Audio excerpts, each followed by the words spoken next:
I thought this morning's performance by one of your lower grade presenters on the Today programme was utterly disgraceful.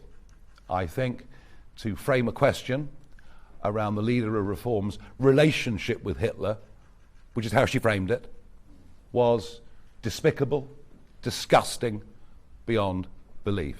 Are you surprised that 500,000 people every year refuse to pay the licence fee? But let me say this to you. The double standards and hypocrisy of the BBC are absolutely astonishing. At the time I was alleged to have made these remarks, one of your most popular weekly shows was the Black and White Minstrels, right? The BBC were very happy to use blackface.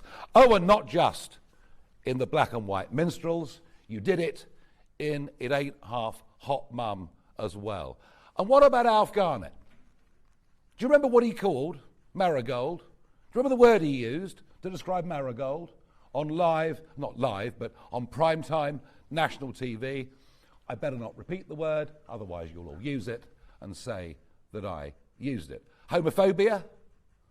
It ain't half hot, Mum? Are you being served? Oh, and what about Bernard Manning?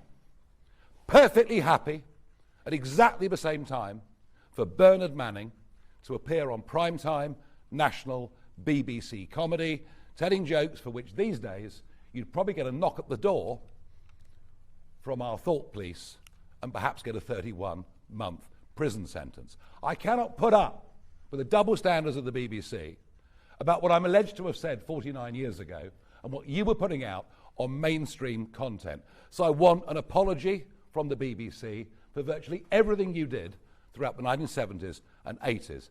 And I will respond to your direct question. I've received many letters over the course of the last few days from people that I was at school with. This one I think is particularly relevant.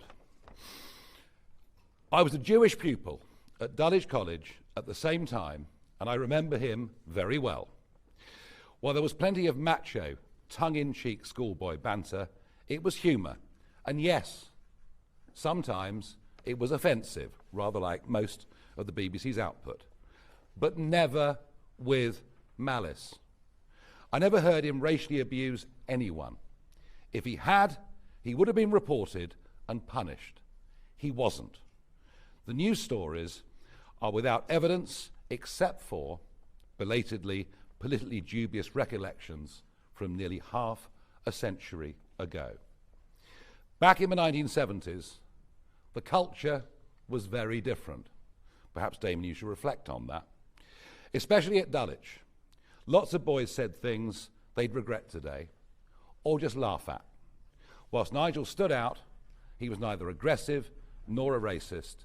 If I can help in any way, let me know. And I've had plenty of those messages over the course of the last few days, and I'm sick to death of the double standards and hypocrisy, above all, of your organisation. And what happened on the Today programme this morning was a complete bloody disgrace. Next, Sam Coates from Sky News. No, I'm done with you, thank you. My question was, he said they were lying, and it sounds like Sam Coates from Sky. I'm really, until you apologise for all of your output, your appalling output, at the same time that I'm accused of saying these things which I deny, I'm not speaking to you. All right?